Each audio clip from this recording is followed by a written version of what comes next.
What's going on, everybody? We are back. We got episode number 51 of the Club and Sub podcast last week. I am back for this one. I could not be there last week because I was away for work, but I'm excited to get back into it.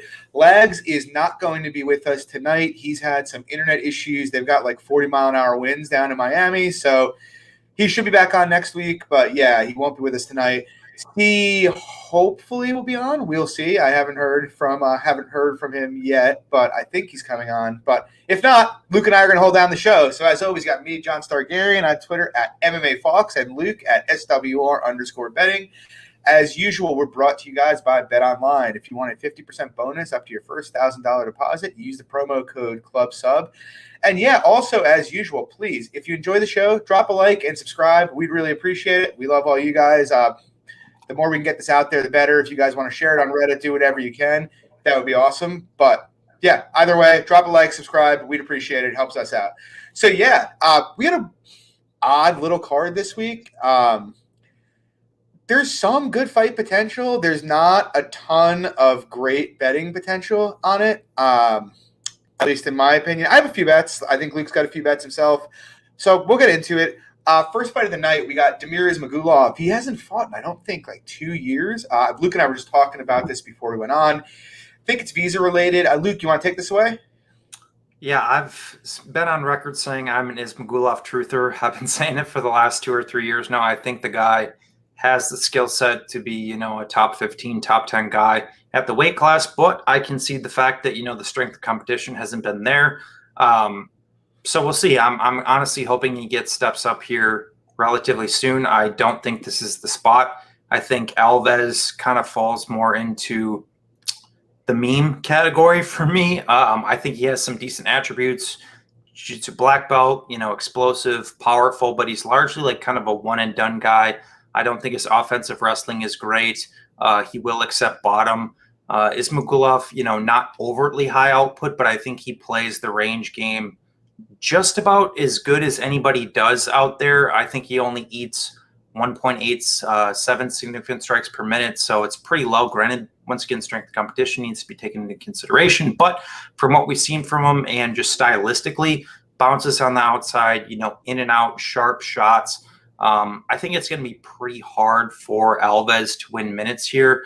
Honestly, I don't think Ismagulov finishes him. I think it's a possibility, but I more so see Ismagulov either striking his way to a decision, or I think he actually could mix in his wrestling here and be defensively responsible on top. We've seen Alves get stuck on bottom. We've seen Alves get stuck on the cage before. So I just think it's kind of a difficult proposition for him to win minutes. Obviously, live for a KO in the outcome, that he wins. But I think Damir deserves to be this big of a favorite. Yeah, fair point there. I don't disagree with a lot of what you said about Ismagulov. In fact, I'd kind of liken him to a 155-pound Magomed Ankalaev. I think the problem that I have with Ismagulov... Not to cut you off real quick, John, but I legitimately put that tweet out like 3 days ago. Did you? I don't know. Very I'm assuming you didn't see it, but I legit put that out like 3 days ago. He is a 155-pound Magomed Ankalaev. My issue with that when it comes to Ismagulov is I do think he's a brilliant technician. I don't think he has many holes, period. It's more what happens when you take a step up level-wise and, you fight guys who are going to get volume off on him, because so far he hasn't fought many guys like that. And he doesn't face that here. And so that's my question, because a guy that doesn't finish that often, who doesn't push a high pace, is always a concern for me. But he is an elite technician, and to be honest, I don't think we're going to have any answers to that here. I think Rafael Alves is awful. I had a huge bet on Trezano against him when that was booked. I had a bet on Sabatini when that was booked. To be honest, I'm pretty bummed out that they didn't book Alves against the mid-tier fighter, because I don't think he is UFC level even remotely. Look, he swings hard, although the guy doesn't have many regional KOs, which is usually a pretty good predictor of not knocking out people in the UFC. I don't actually think, despite being a jiu-jitsu guy, I don't think he has the most functional jiu-jitsu game ever either. And he's a huge gasser on top of it. I don't expect him to hang around long. I don't think Ismagulov's going to have any problem with him here. I think the play on decision might be worth a poke. I don't have it myself, but yeah, I mean, Magulov should roll, for being honest. And real quick, John, from what I just want to bring up what Narco Cop just said. Alva's been stopped in all 9 of his losses. In terms of KOs, they've actually came fluky. They've came from like injuries and weird stuff, and then he's been subbed actually quite a few times from even being a jiu-jitsu black belt. In my opinion, from what I've seen from Damir, he doesn't really hunt subs. He's more kind of your Russian coast guy on top, where he does enough to not have the ref stand them up, but he's kind of content to work in the half guard and whatnot. So I'm just saying, like, I hear your point. Magulov could finish him 100%. I just think that's a tad overplayed, in my opinion. Yeah, agreed. So we move on. We have Yancy Medeiros taking on Damir Hadsovich. We haven't seen Hadsovich in a while. I believe the last time we saw him was the first empty arena card when Moicano subbed him. And it's an interesting fight. I actually think this has fight of the night potential, because both, Yancy has no defense at all, and Hadzovich's preferred fight is going to be to strike it out. I don't have a bet on it at the moment. I'm actually mildly interested in Medeiros, to be honest.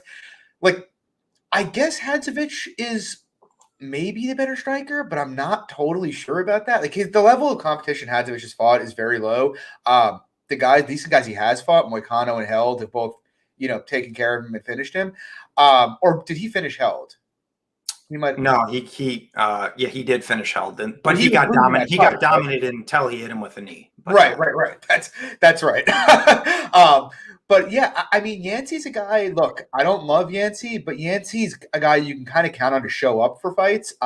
Even although, ironically, he didn't look great against Lando in his last fight, but he's a guy is going to show up there, come out there, throw volume, and look, the guy's beaten Alex Oliveira. He's had competitive fights with decent strikers. He's fought much better competition. And to be honest, while I don't expect Yancy to dive on legs, never really been his MO. I think he's only attempted 4 or 5 takedowns in the UFC. I do think if he decided to do it, he has a pretty good chance to submit Hadsovich. Hadzovich's bottom game is tragic. But all that being said, the thing that gives me pause is Yancy looked so bad against Lando. That was a fight where I actually thought he had a pretty good chance to come out there, be competitive, and maybe, out cardio Lando and wear him down. And instead, he just didn't show up. You didn't see the same aggressive Yancy you always see. And so I've been thinking about playing Yancy. I've been thinking about playing the under. But, if I don't get aggressive rabies Yancy, then what am I getting? Then all of a sudden we have maybe a staring contest. And Hadsovich doesn't really strike me as the biggest hitter. So I'm still thinking about it. My lean here is Medeiros. I lean the under as well. Luke, how about you? Honestly, I think violence in this spot is probably one of the best bets you can make for the card, in my opinion, at a plus number. I think through both guys' UFC runs, their fights don't go to decision roughly 70% of the time or something like that. Granted, you brought up a lot of good points. Yancy, that's what's really interesting about him, because in the recent years, he hasn't been as aggressive in terms of output or in terms of his striking, but statistically over the long term, I think he lands, damn near five significant strikes per minute. And that's what makes this fight interesting, because in how Hadsovich is losing, he's losing because he's getting out grappled. Yancy, I think, only lands less than 0.25 takedowns per 50 minutes over a large sample size. So I guess I don't know if it's sneaky, but my angle on the fight is that both guys are going to oblige each other in the fight that they need to succeed. Yancy has power. We've seen him dinged quite a few times before. I kind of see the same thing for Hadsovich. It's a little more difficult to say because. Luke, you there? You with me? All right. Looks like Luke froze out here. Luke, you good now? Yep. Can you hear me? Yeah. We just lost the last 20 seconds there. Oh, apologies. I guess quick summary. I think both guys have finishing upside. I think both guys are defensively flawed, despite Yancy not attempting takedowns. I think he has a pretty clear path on the ground here if he decides to take it. Not something that I'm anticipating, but I think it's a great spot instead of backing aside to back violence. Yeah, I actually do think it is sort of sneaky just because, I mean, it's at a plus number, right? It means people aren't hammering the under here, which is a bit odd. It's like one of the things I might hit it. It's one of the things that kind of gave me pause. I'm like, this is so weird that it's plus money and it's not taking on a ton of cash. But yeah, I mean, I don't hate it. So we move on, Luke. I'll stay with you here. We got Josh Kulabau coming off a draw with Charles Jourdain, taking on another guy from the Chinese Performance Center. We got Yilin Shah. What do you think here?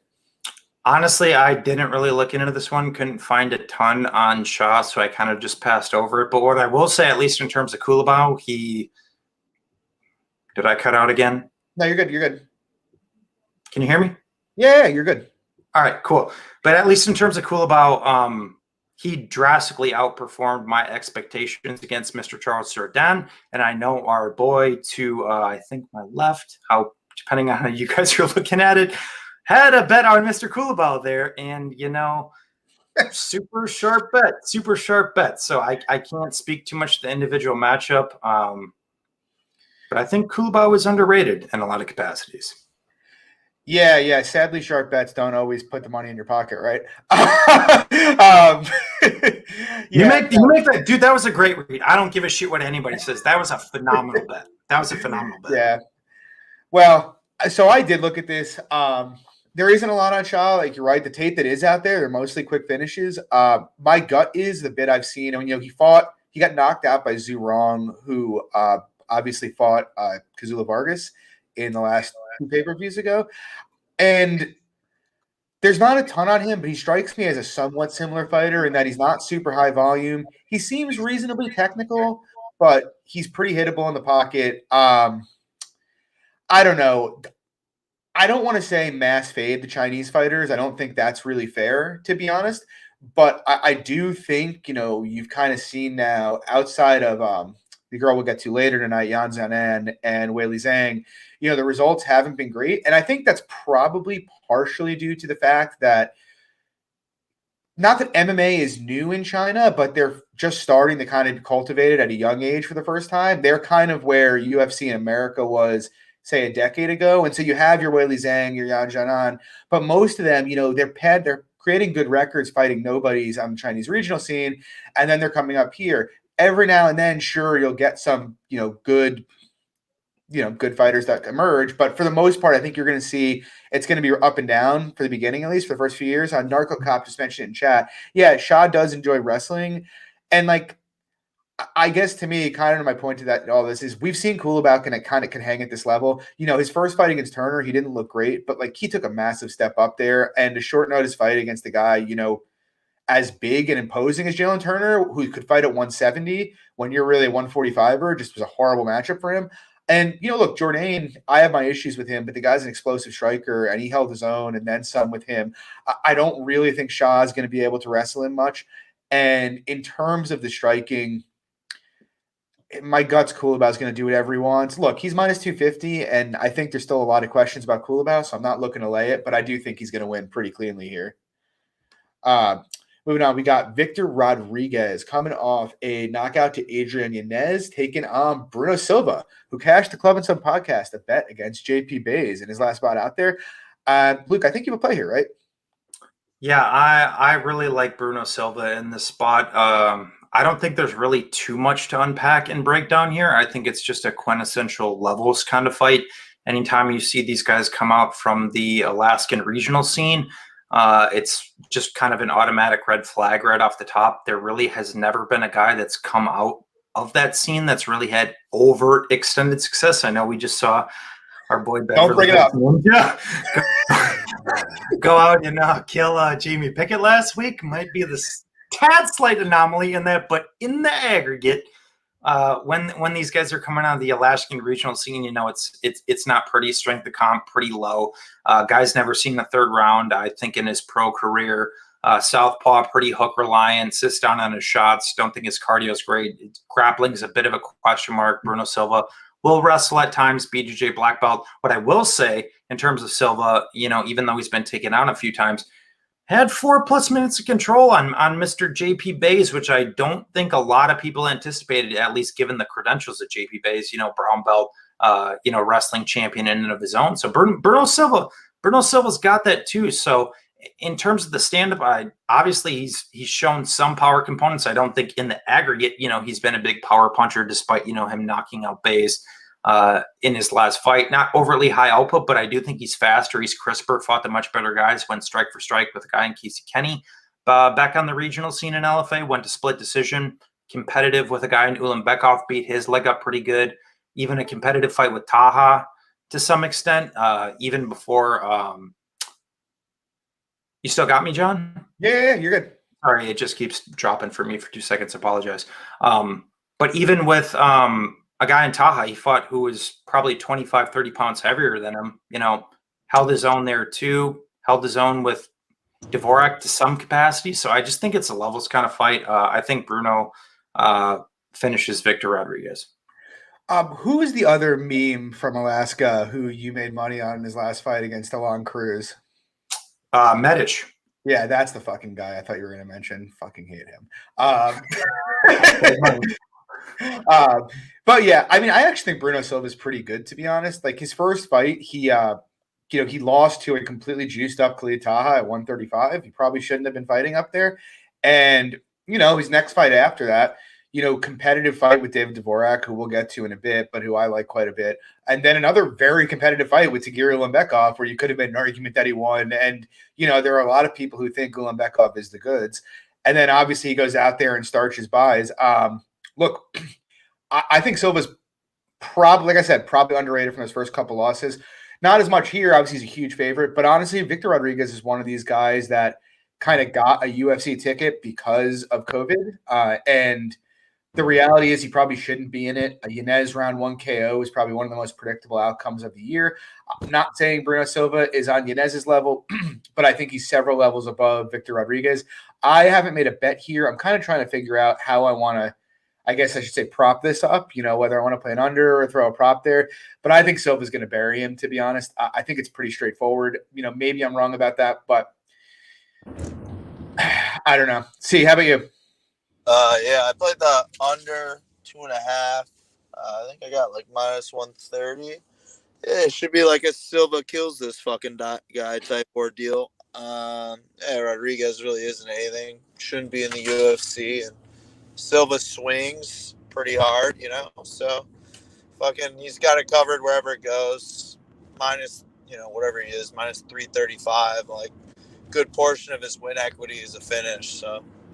Yeah, no problem taking a stab on the under. Yeah, agreed. We move on to, I can't even call this a fun fight. I think it's going to be more ugly than fun. We got Court McGee taking on Claudio Hannibal Silva. And I bet McGee here. I put 2 units on him at plus 118.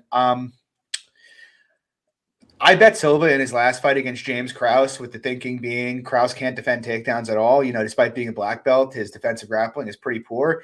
And you saw Krause basically just stay on the outside and for the first time in his career turn into a counterpuncher and just light up Claudio Silva. It was pretty disturbing to see, to be honest with you. Like I said, that's not really Krause's style. And suddenly the guy's fighting the style he's never fought in his career and having that kind of success. And ultimately, when it comes to Silva, look, I give credit to the guy that he's willing to do what, give himself best shot to win, which is basically attempt takedowns and volumes and look to get submissions. The problem is he's not a good wrestler at all. He doesn't set up his entries. They tend to be from very far out. Like if you're ready for it, they're very easy to deny. On the feet, he tends to just wing wild hooks and kicks and just hope to kind of close distance. But again, he's not really good at it. He's right there to be hit all the time. And so the question here, as it is with every Silva fight, is can he get down McGee and control him? And maybe he can. Like, I'm not saying it's impossible that he can, but look, the reality is, Sean Brady got McGee down twice when he fought him 2 fights ago. I personally, and I know some people may argue with this, but I think the idea that Claudio Silva is this like world-class jiu-jitsu practitioner is a bit overplayed, to be honest. Like, this isn't some ADCC winner. Look, he's got some slick jits, but he's 38. He's clearly slowing down. And Sean Brady actually is a legit black belt who has subbed other legit black belts. And, McGee was able to work out of those positions, I don't want to say fairly easily, but he was able to work out of them without giving up too much control. The only couple times we've seen him really get his back taken were by Alex Garcia, who's a substantially better wrestler than Claudio Silva is. and Sean Strickland. Strickland kind of just hit reactive takedowns there and was able to get it, but he only controlled him with one of the 3 takedowns he got. I just mostly think it's going to be one-way traffic standing. And let me put it this way. I don't mean Silva's not a legit black belt. I'm saying he's not a world class, but he's not. We're talking about different. This is not Damir Maya at 170 pounds. Okay, that's what I'm getting at here. But either way, I don't think McGee's gonna have any trouble standing here. Even if Silva pumps volume, he's massively hittable. Like, he probably won't get KO'd, but the guy gets hit clean so often. It's gonna happen one of these times. And McGee's a good wrestler, man. Like, he's had competitive grappling exchanges with better wrestlers than Silva has. I don't think you can reasonably project Silva to land more than 1 to 2 takedowns. And so if that's the case, you kind of have to project him to either sub McGee instantly, which McGee's never been subbed, so I don't think you can do that, or alternatively control him for a full round, which, again, that's possible. I just don't really think it's likely. And so ultimately, I kind of think you have to say McGee's like 60, 65% here. It's just he's not going to lose minutes unless Silva gets a body triangle. And even then, we saw Danny fucking Roberts reverse position on the mat with Silva. That's pretty worrying.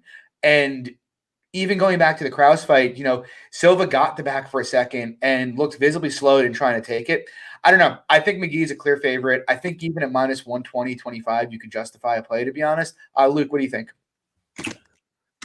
Yeah, I'm honestly considering playing McGee. I don't know if I like his money line, though, to be honest. If I was to play him, I kind of like his decision line at like plus 180. Not necessarily just because he's been a quote-unquote decision machine, just because that Silva hasn't been finished historically. Granted, you touched on, 38-year-old, hittable. I concede that, but he has fought some good strikers in the past, and Taleb and Roberts and guys like that too. So, every dog has his day. I concede that. But to your point, I do think in a stand-up exchange that Court is definitely the better minute winner. He's going to be the guy spamming more volume, Silva hittable. It's more so the question, I guess, if Court can survive early. I concede the point that Court has not been submitted before, and this is kind of where we butted heads in the group chat a little bit, John.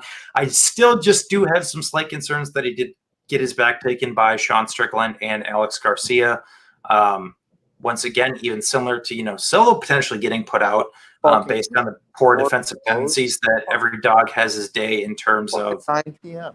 submissions and everything like that too, where if you get your back taken by a decent black belt, well, you know what, you might get submitted one of these days. So that's kind of what the interesting consideration of the fight for me is. It's more so Silva early. I think that's largely what it's predicated on. If Court's able to stuff and get off on volume, I think he's fine to win a decision. See, how are you? I don't know, dude. I fucking drove all the way to the Walgreens to get some fucking blue and berry fucking Mike and Ike's, and it's closed. The fuck? Fucking ridiculous. Unreal, dude. What the fuck? McGee Silva? I was so hyped for that. Yeah, I like McGee. More or less has better minute winning abilities. Not really sold on anything with Silva, especially after the Cross fight. I have a little bit of McGee that I just arbed out on when he was like plus 135 or whatever. When it flipped, I kind of just arbed out. But I like McGee. Silva's all right, but yeah, I think McGee's clearly the side. Yeah, so I'm going to stay with you here. We got next Chris Barnett taking on Ben Rothwell. Thoughts, plays? Yeah, I took the under 2.5. I think I got like minus 130. Yeah, more or less. I mean, you should probably. I think Rothwell inside the distance was like plus 120 or plus 110. I mean, they are both, big. I guess not really big, but they're both fat guys. Barnett is defying human genetics. There's the Usmans of the world, and then there's the 5'9", 275 people who are like fucking gonna die at some point soon. But yeah, I think Rothwell, he's clearly the side. I'm sprinkling a little bit on the Rothwell sub. But yeah, I mean, if this goes the distance, then just fuck everything on the card. But yeah, that's where I am. John, you with us? No, look at John right now. He's like frozen. He looks like he's John fucking frozen. All right. Carrying on the show. Yeah, I guess my take on the fight too. I think it's obviously a decent spot for Rothwell. Rothwell hasn't been the biggest finisher, in the world in recent years. But what I will say in terms of this matchup, I think it's probably his biggest step down in like the last 12 years or so. People talk about, oh, well, Rothwell's 39 now, whatever. But heavyweights tend to have more longevity. We've even seen Mr. Arlovsky have a little bit more success in the latter part of his career too. And this is probably the biggest step up for Mr. Chris Barnett in his career. I think his best, I guess the best guy he's probably fought has been Alex Nicholson in a fight in which he got knocked out probably, I think it was in 40 seconds too. So kind of my sneaky angle. I don't even know if it's sneaky or not, depending on what public sentiment is. But I think Rothwell inside the distance is actually a pretty solid spot here. We've actually seen Chris Barnett like shoot really far out for these takedowns. He gets stuffed. Guys mount him. He just flops, takes his back. We haven't seen a ton of submissions from Ben Rothwell, but he is a purple belt in jiu-jitsu. He did submit a guy in Josh Barnett, who's a very good catch wrestler, very good jiu-jitsu player at heavyweight too. So Rothwell, even by sub plus 900, I think is a little interesting, but I think it's another fight in this card where I think it's just kind of a levels type of deal. John, take it away, sir. I don't know what happened. I'm fucking rattled right now. It said I had Wi-Fi, but nothing was loading. That's all right. I was about to take over the show. So I'm on hotspot right now. But yeah, I mean, I'm on the under as well. I think I have minus 145 on it. Look, I get that Rothwell always goes to decision these days, but like there's, we talk about it every week. There's fucking levels to MMA, right? Chris Barnett, go look at the guys that Chris Barnett's been beating and then go watch his tape. The guy's a 5'9", 265-pound man who is a wild man. I get Rothwell shot, and that's why I'm taking the under and not the Rothwell ITD, because there is maybe some chance that Barnett could clip him and put him out. But honestly, Barnett shouldn't really threaten Rothwell anywhere. I should say, Luke, I think his angle on the submission plus 900 is a pretty good one. A 5'9" guy against gigantic Rothwell has all the makings of him hurting him and then giving that 10-finger choke that he likes to go to.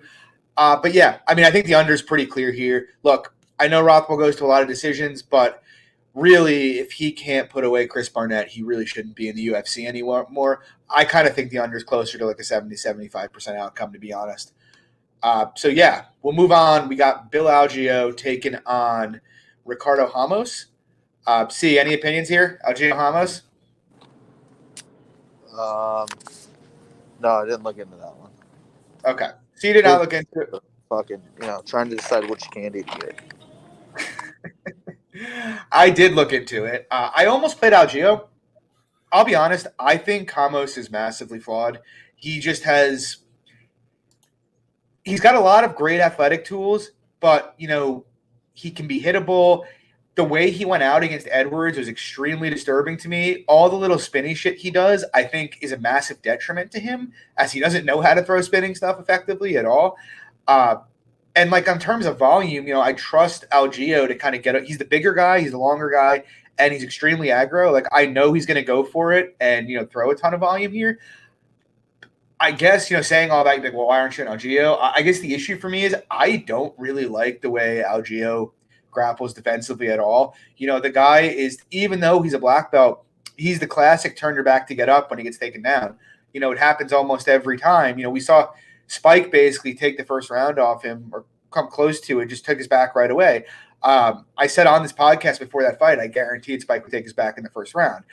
And look, I don't trust Hamos' fight IQ, but I do think Hamos hitting a takedown in 2 rounds, putting in a body triangle, and just controlling him for the round is very, very live outcome. Is it live enough that you should play him near evens?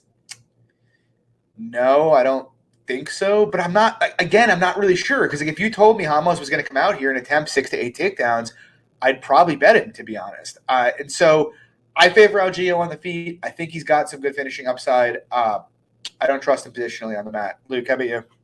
Yeah, super interesting fight. Like probably like the quote unquote hardcore main event for me. Obviously, we had this one booked before. I'm honestly a big fan of both guys, and I think Algio is pretty underrated. Conversely, I think Hamos has a pretty high ceiling, but he's also one of these guys that's starting to fall into the Luis Pena category for me, of a guy who I think has solid attributes, solid tools, but that just might not live up to his potential, which concerns me in this matchup. But I actually do think he's the better submission grappler. And to John's point, I think given the fact that Algio has given his back on multiple occasions because he is also a black belt, the guy who's confident in his jiu-jitsu, he's like, that's fine, I'll give it. I'm fine to get out of it. I feel like that stuff also does catch up with you at some point. If Hamos is proactively wrestling, which is something he's not always willing to do, but I think it's definitely what he should be doing here, I think it's a great path for him to win this fight. And to your point too, John, I mean, Algio lands, I think, statistically almost double the output of Hamos. So if you're telling me that this is a range kickboxing match for 15 minutes, probably favor Algio in terms of just overall output, but Algio is a guy who kind of has the Shane Burgos thing where he likes to stick his chin out in the air, likes to slip punches, do that type of thing. Hamos does hit pretty hard too, man. I feel like that's also another thing that is going to catch up to you at some point at the UFC level too. So really interesting fight, I think, based on approach for both guys. It's interesting in terms of how it plays out, but I'm actually going to lean with Hamos, but I think it's a very volatile fight to bet. Yeah, fair. We move on. We got Jack Hermansson coming off a loss in a main event to Marvin Vettori, taking on Edmen Shahbazyan, coming off a loss to Derek Brunson, where Luke and I both cashed on Derek Brunson. I don't have a bet here.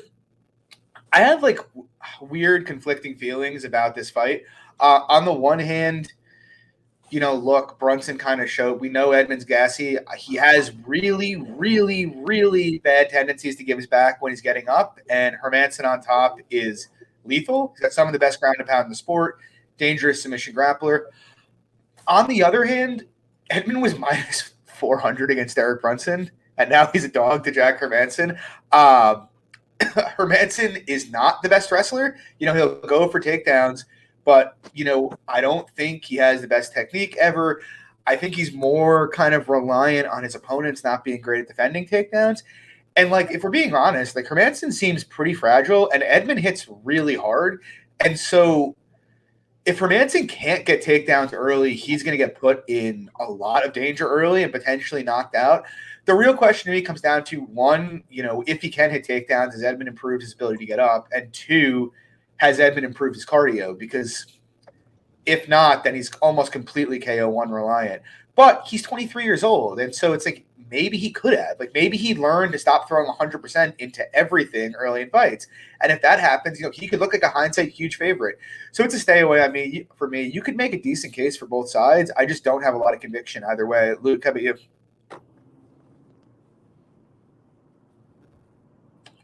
See? Yeah, what's up, brother? Hermansson Shahbazyan? Oh, yeah. I'd like to take this moment to say that we are pumping DNT crypto. Real quick plug on that. Secondly, on the matchup, I don't have anything here. I mean, if I did, I'd probably just take Edmund round one, knockout. Main reason I'm staying away from that is because, you know, in his own life, he's decided to, have Ronda Rousey involved in whatever the fuck she does. So therefore I cannot support that guy. But yeah, Hermansson, fragile. But yeah, I mean, if he does get on top of Edmund's fucked. He's young enough where after the Brunson fight, you know, the smart thing to do, right, would he come up with a game plan where you could actually last more than fucking 4 minutes. So yeah, I mean, if he makes fucking improvements from a cardio standpoint, he probably kind of wipes the floor with Hermansson, because I think Hermansson kind of sucks. But I don't really see how there's much value on either side, just given the unknowns. I was kind of tempted playing like over 1.5, and Edmund round 1 knockout. But yeah, I'm just fucking gonna chill. Luke, how about you? Yeah, I think the line's probably right around where it should be. I'm considering the under 1.5, but I don't love it. It's kind of a fight I'd like an extra 5 minutes for, but it's kind of one of those fights where I feel like whoever's able to get off on their game probably wins, and probably wins early. Yeah, I mean, C touched on a lot of good points. I feel like Hermansson probably just runs him on the ground. Conversely, we've seen Jack, smoke that space a couple times too, kind of a rickety guy. But conversely, in an extended fight, I would actually probably favor Hermansson just based on the fact that, he's been able to show he can go a hard 15 minutes. He can go a hard 25 minutes, landed over 100 significant strikes against Jacare, blanking on the other guy, sorry.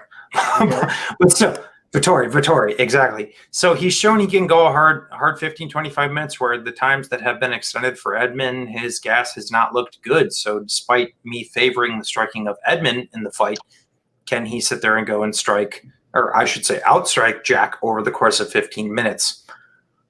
I'm not necessarily sure about that. So I think Hermansson's the side, but I think it's probably a better spot to just back violence, personally.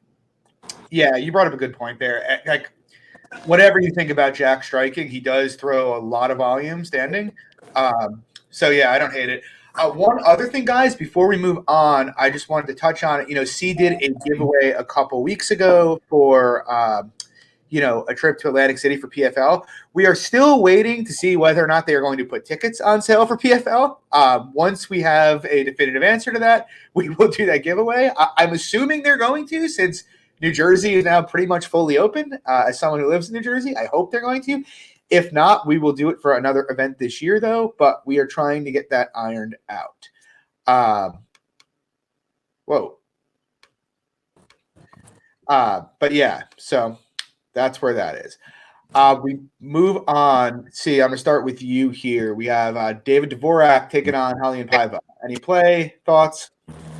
Yeah, I'm kind of just sitting on the sidelines for the moment at hand, just to kind of see where the line ends up. But I like Dvorak.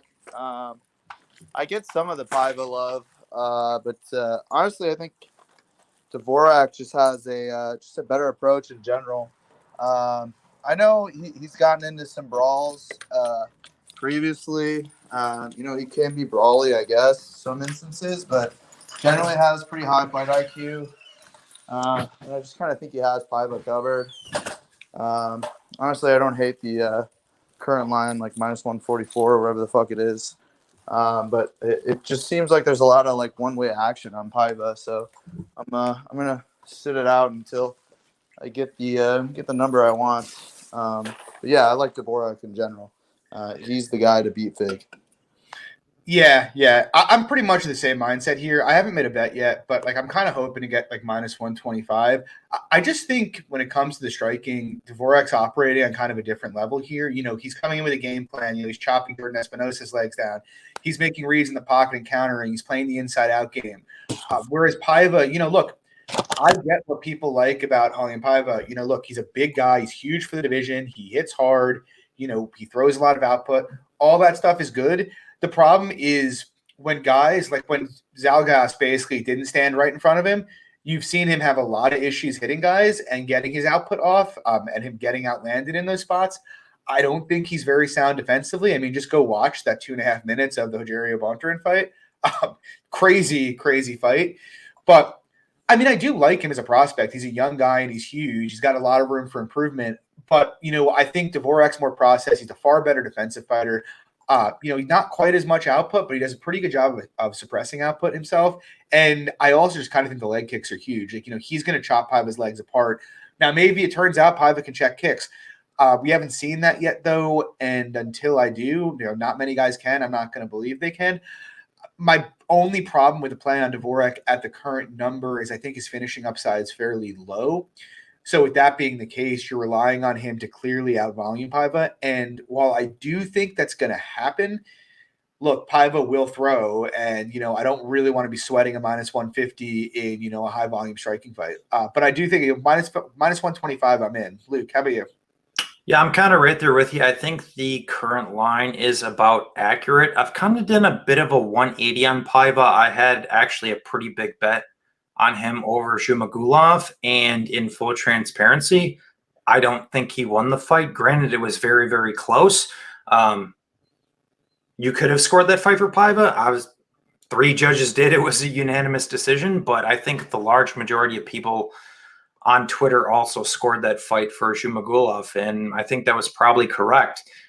The problem with Paiva, I should say, starting with why I've always liked him, is the guy's obviously massive for the weight class, walks forward, controls the center, good optics in that perspective, throws a decent amount of volume. But even against Magulov in his last fight, he was, I wouldn't say hesitant, but he swung and he missed a lot. And even against Kai, there was some of that too. Obviously, Kai's a solid guy in the flyweight division too. But I think a fun stat is, even in his 3 wins, he's only outpaced 2 guys in the margins between what he's actually outpacing. If you look at his overall numbers, like, he lands, over, 4.5 significant strikes per minute, but he's not significantly outpacing any of these guys. Even in his win over Mark De La Rosa, he only landed over plus 9 significant strikes on Mark De La Rosa. So it's like, bruh, come on there. And I've honestly always been a big fan of David Dvorak. I bet him again. Luke. All right. Luke cut out, but I think he was going to say he bet him against Jordan Espinosa. Luke, you back? Can you hear me? Now I can. There you go. Oh, shit. Take it away. You're good. Luke, you're good. All right. Can you hear me? Yep, I'm back. Okay, you can take it away. No. Last point, I didn't think he was going to go out there and calf kick Jordan Espinosa to death. Full transparency, but I thought the forward pressure they was going to be able to do was going to be enough. And even if Paiva being the center pressure forward fighter, I actually think that David Dvorak could win a striking-based decision, even going backwards in this fight. I think he's faster. I think he's more technical. Paiva, I think that defensive tendency, despite him having an iron chin to this point, is going to catch up to him at some point. I think the line is largely justified, but the play, I would say, for the fight, Dvorak by decision, plus 150, plus 160, I think is probably the play, because I think he can slightly outwork Paiva. So you're going from 60% money line, 40% decision, most likely outcome. Paiva, very difficult to finish. Black belt, I think purple belt in jiu-jitsu, but still very tough to get taken down, very tough to submit. So I think that's probably how you should play the fight. Yeah, fair. I actually like that number a lot. I hadn't even looked at that yet. I'm going to stay with you here, Luke, especially just so we make sure you get this in before your internet goes out again. But we got Felicia Spencer taking on Norman Dumont. What do you got? Yeah, I don't really get this at all, to be completely honest. And I think John's going to jump on the slight bandwagon back with me that we were a little too heavy on Mrs. Ashley Evans-Smith over Norman Dumont in the last contest. And honestly, the big reason is the Mariana Moraes fight. Girl's not good. Gets taken down 2 to 3 times, controlled for 7+ minutes. I thought Ashley Evans-Smith, one of the few girls, comes from a traditional wrestling background, would be able to land takedowns, purple belt in jiu-jitsu, might be able to expose some things. Instead, comes in with an injury, a little undersized, didn't really throw anything back at her. Dumont beats her to an absolute pulp. But really the difference for me here is that Felicia Spencer's pretty reliable to come forward and shoot takedowns. I know a lot of people talk about, Chris Cyborg, Amanda Nunes, but also the 2 elite goats, in the division. Did Felicia Spencer have a competitive fight there? Absolutely not. But to me, in terms of this matchup, what the takeaway is that girl is tough as shit. She went 50 minutes with the 2 hardest hitters at 145 who have crazy finishing rates. Didn't get finished. Dominated, yes. So in terms of the striking of this fight, is Dumont probably the better striker? Maybe a little bit, but I still slightly disagree with people in saying that Dumont just comes here and blows a girl like Felicia Spencer out of the water. Because go back and look at what just happened. Like, I mean, did she go out there and get just absolutely sparked by the two hardest hitters at 145? Absolutely not. So is Norma Dumont, a girl who's 5-1, who's proven absolutely nothing to anybody, going to go out there and blow the doors off her? Highly doubt it. On the ground, clear path for Felicia Spencer. Excellent from the body lock, black belt in jiu-jitsu.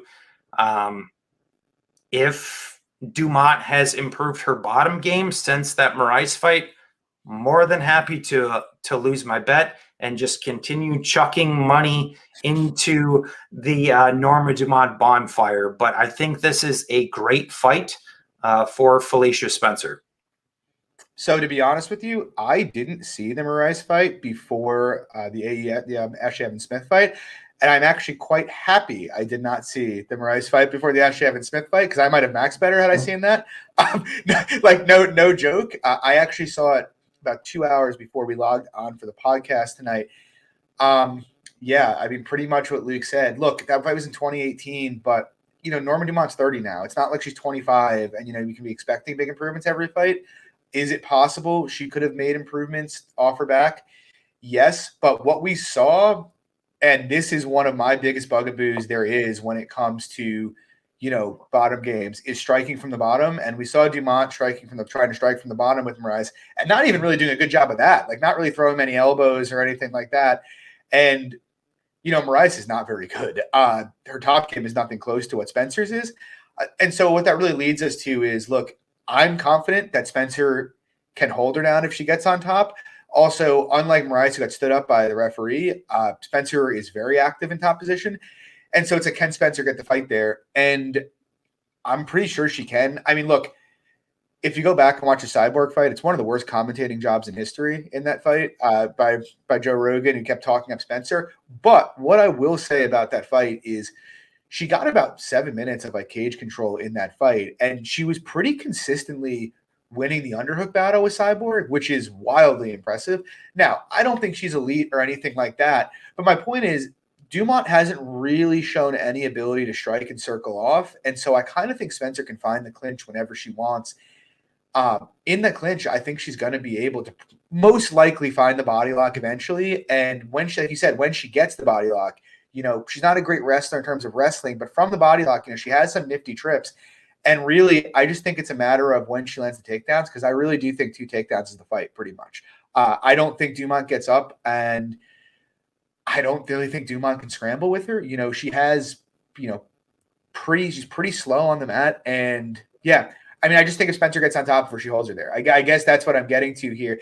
And like you said, Luke, whatever you want to say about Spencer, she's not a plus athlete, but she does the same thing every fight. She goes aggressively after takedowns, and she'll keep working for him.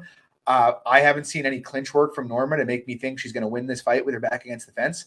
And I have seen enough from Spencer to make me think she can get her down there. Moraes is hitting hip throws against her. I'm pretty sure Dumont's going to, or not Dumont, Spencer's going to be able to drag her down.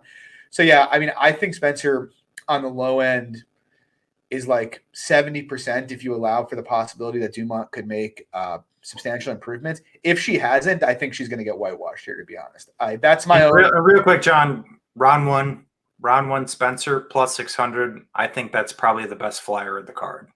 I don't think it's crazy. I don't really think Spencer, Dumont's got great jiu-jitsu for being a black belt, to be honest. She seems very, very sloppy, whereas I don't want to say Spencer has great jiu-jitsu, but I think her positional game is pretty strong.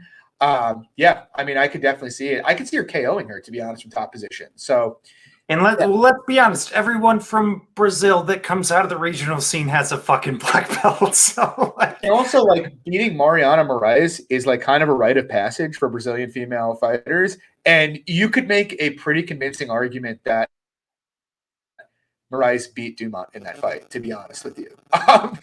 You could. And just for context, Vanessa Melo won a decision against Mariana Moraes. So I'll just leave it there. But yeah, I mean, I took Spencer minus 165. Look, if she gets athleted here and Dumont proves to be too, and I do think Dumont has a massive speed advantage. And if she can't take her down, she's probably fucked. But I just haven't seen anything to make me think Dumont's going to be able to jab and move and avoid the clinch. I just haven't. And so, yeah, I want Spencer pretty confidently. Moving on, fuck this fight. We got Justin Tafa taking on Jared Vendera. I hate Justin Tafa. I brought it up last time he fought. I max bet Juan Adams against him last year. Didn't go well, obviously. And then I took Felipe by decision, which did hit, but arguably shouldn't have. My view on Tafa hasn't changed that much. I was impressed by the output he threw against Felipe. I didn't think he had that in him, and the cardio was better than it had been in the past.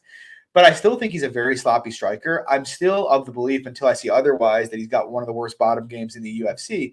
Can Vendera capitalize on it? Maybe. I will say this. Vendera will try to wrestle. I just don't think he's any good at it, like at all. He's going to try to bull his way into the clinch and drag him down. And maybe he can. And I do think if Vendera can drag him down, he's got a very strong chance to finish him in top position. But I don't know. I don't think I think Vendera is a minus wrestler. I don't think it's super likely he gets him down. I was kind of hoping when this was sitting at like plus 180 that it would go to like plus 230. Instead, it's moved the other way.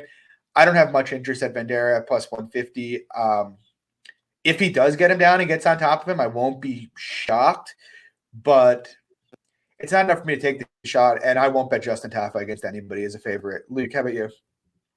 Yeah, interesting fight. No strong opinion. What I will say, I did listen to an interview this week. Not a big interview guy in terms of like my overall handicapping and whatnot, but Jared Vendera said he predicts a spinning wheel kick over Justin Tafa. And I'm like, well, that's not exactly what I want to hear, Jared. That is not what I want to hear, Jared. If I was to, quote unquote, lay my money on the dog, because I do think his path in the fight is the grappling. He did just, quote unquote, become a black belt last year in 2020, trains out of the Team Quest gym historically known for, strong wrestlers, strong grapplers, but ironically, that's really where he struggled. I think 3 of his 5 losses have came on the ground. Not saying that Tafa is going to sub him or anything. If anything, that's more so just the credence that I don't think Tafa brings that type of game to, finish Vendera in that capacity, which is what makes Vendera interesting. But if he's going to oblige Tafa in a range kickboxing match, I don't really think that's the best game plan and what he should take in, which is why I think the line's probably justified. Once again, don't like to take too much into interviews. Vendera is a very interesting character if you've listened to him before. But hypothetically and on paper, he should actually have a very clear path on the ground. I'm just not so sure that he takes it. So honestly, I think if you are to play the fight, I think any sort of passiveness on the quote unquote heavyweight fight, fight starts around 2 over 1.5. I actually think that is the way to play the fight. Yeah, I agree with you. To be honest, you could probably make a compelling case for go the distance, right? I mean, I don't think Vendera's never been finished with strikes. And I don't think Tafa's really a nuclear hitter either, to be honest with you, right? Do you? I don't get that feeling. So I mean, outside of finishing a bunch of Australian dudes.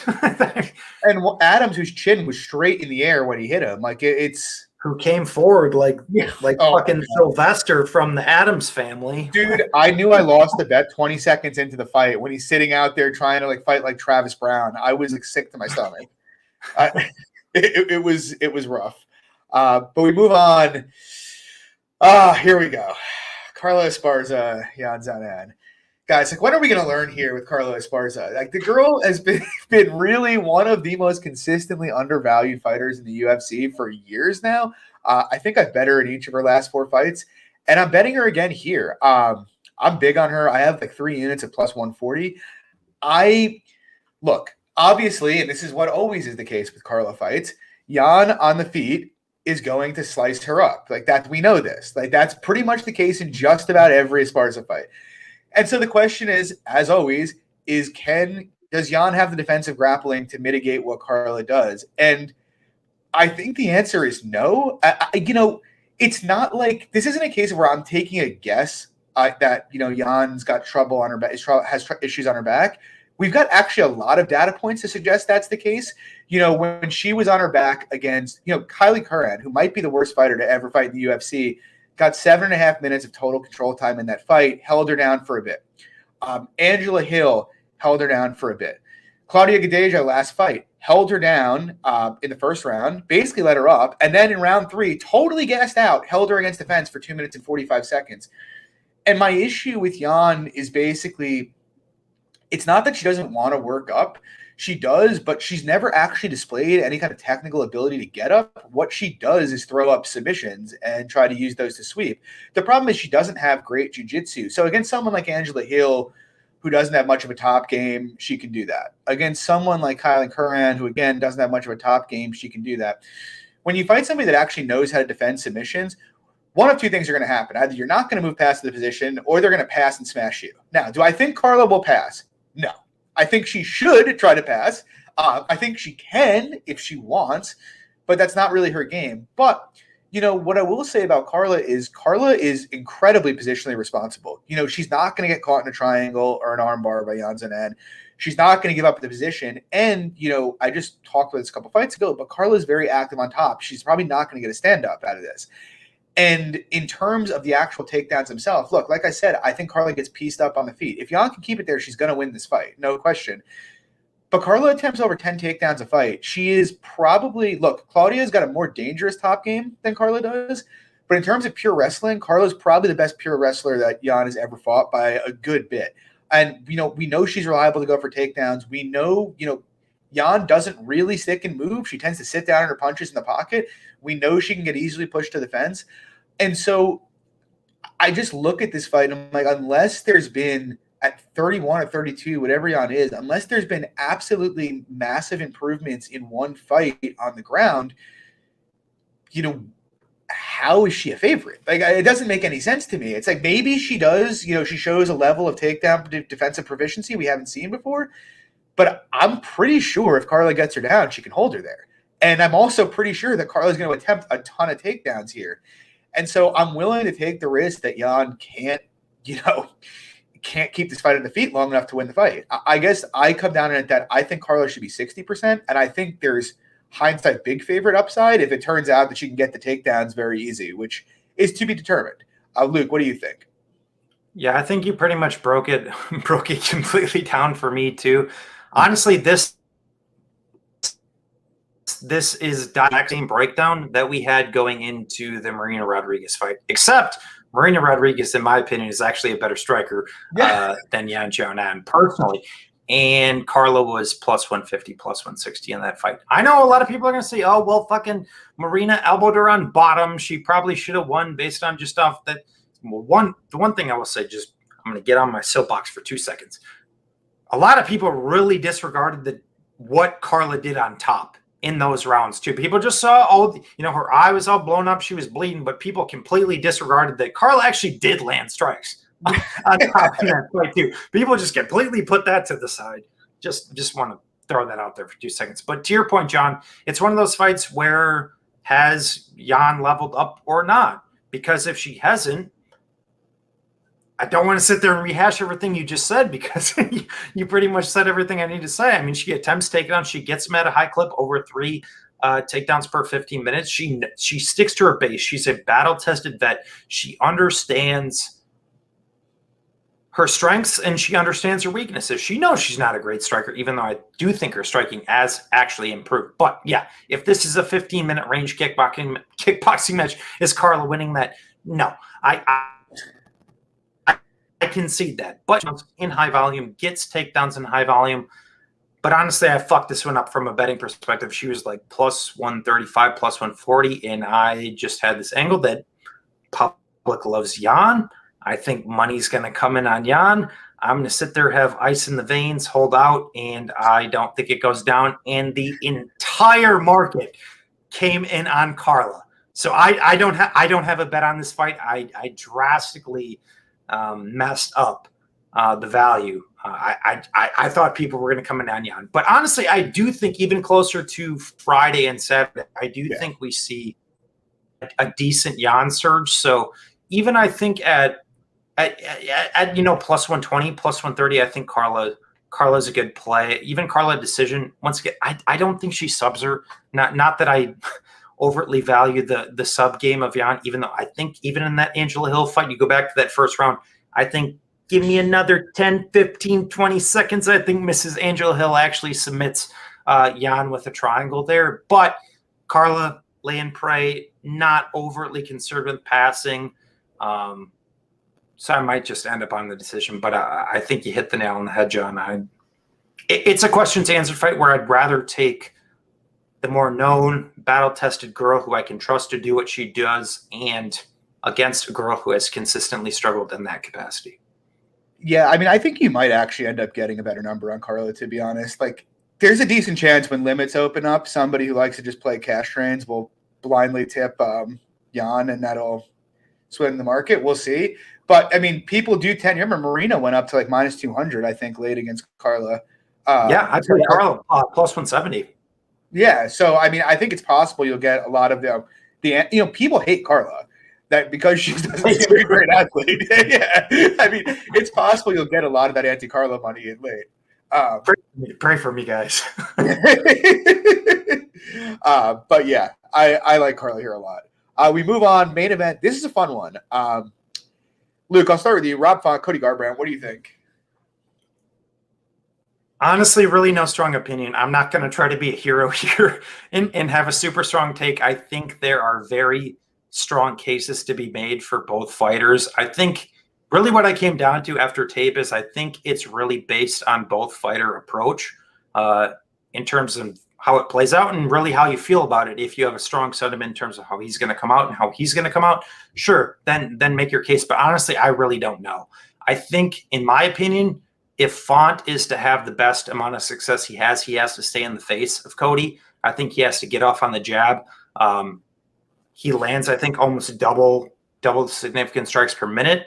He's obviously the more active guy. Still is a little bit defensively flawed, though, and I think that's where kind of Cody thrives in the pocket. And one, I guess, thing I want to dispel with Cody, after taking that big 3-fight losing skid and then knocking out a Sunsao, that Cody has made these drastic strides or these drastic improvements in his game. I still think it's the same guy, because if you actually go back and watch the Sunsao fight, it was 19-17 in significant strikes. Like that first round, Cody arguably lost the first round of that fight. The rest of the second round, he knocked him out at the end of the second, sure. But that round was also very, very close. And I think we have still seen the same things from Cody Garbrandt where, I do think he does play the outside well in some capacity. He moves, he sticks. We saw that, against Dillashaw, even against Cruz. Phenomenal performance. I'm going to say that right now.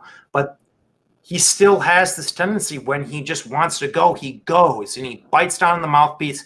He steps with the left, starts with the left, with the hook on the right. It's the same thing. It's the exact same scenario with slight bit of difference in all three of those knockouts, but largely the same exact scenario as to why he got knocked out twice by Dillashaw and then in his next fight by Munoz. So I still think those poor defensive tendencies are there for Cody. I think Rob can capitalize on that, but Rob's also been dinged before, despite Rob never being KO'd. If you actually go back and watch his fight with Munoz too, it was actually Munoz landing the left hook, which is what initiated the takedown for Rob to dive into the guillotine. So Rob has been hurt, and Assunção dinged Rob too. So I'm going back and forth all over the place on this one. I think there's solid arguments to be made for both guys. I think both guys have finishing upside. I think Rob's probably the better minute winner, assuming he takes the correct game plan, a little bit more defensively responsible. Cody doesn't really wrestle. I know Rob only stuffs takedowns at 48%, but once again, Cody doesn't really wrestle. When he has his control rates like less than, like 0.2 or something per 60 seconds. So it's terrible.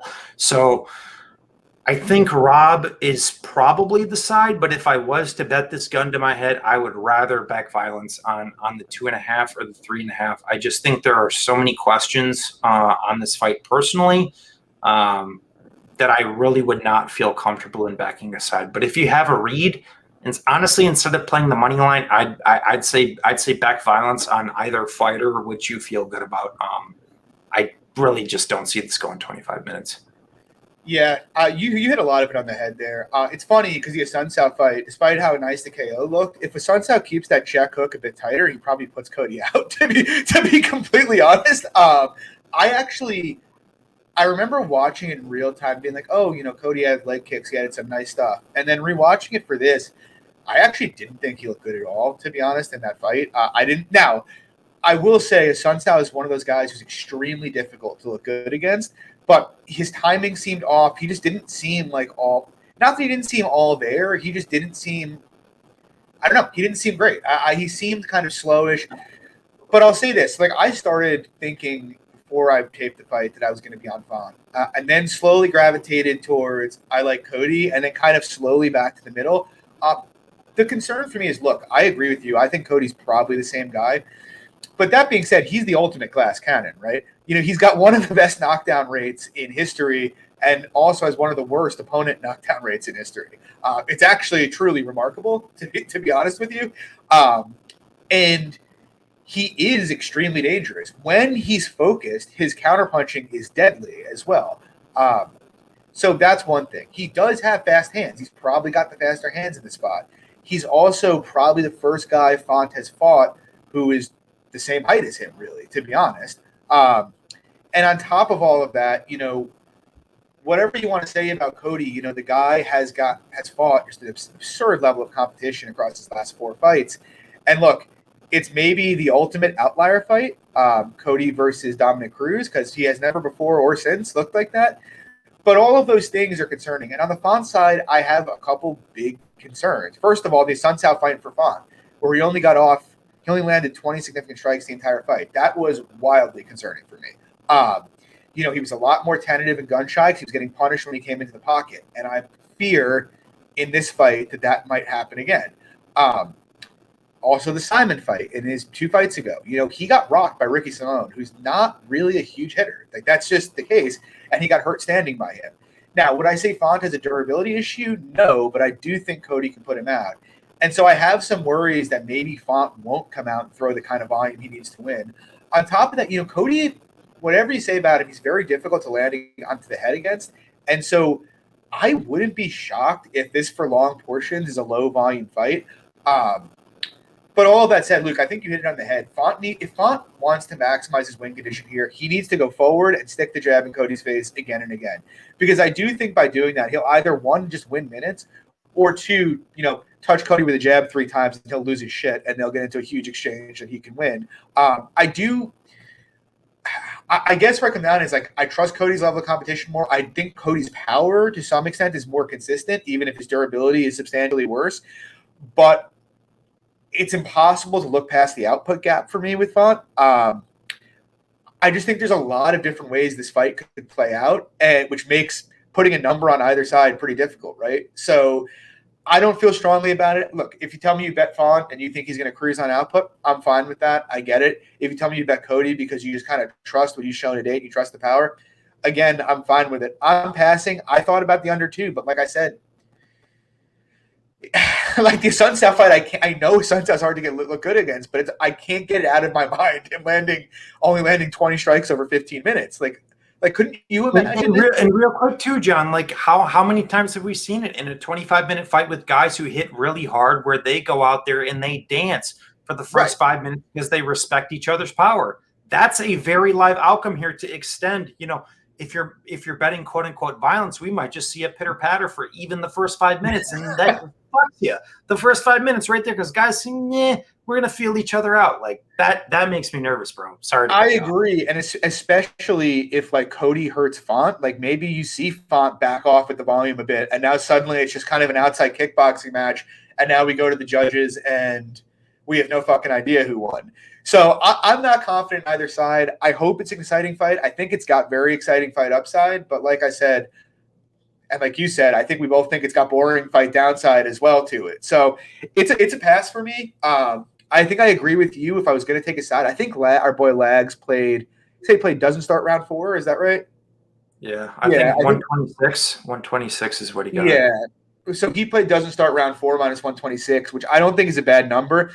And I do think if it does turn into a high output affair, that probably hits. So I think that's an interesting way to play it. I'm passing myself, at least for now. We'll see how my feelings change between now and Saturday. But yeah, it's going to be a fun fight. So we'll see. But yeah, guys, that'll do it for tonight. Thanks for coming out. Remember, if you like the show, please drop a like and subscribe. Regarding, our promo that we did with C a couple weeks ago, like I said earlier, we will give that away. We just have to see if we're going to actually have seats at PFL, if they're actually going to do tickets or not. If they don't, we're going to do it later in the year at a UFC card. So we'll figure that out once they figure their shit out. But anyway, guys, again, thanks for coming out. Please like and subscribe. As usual, we got Luke at SWR_betting and myself at John Stargarian MMA. Have a good one, and we'll see you next Wednesday.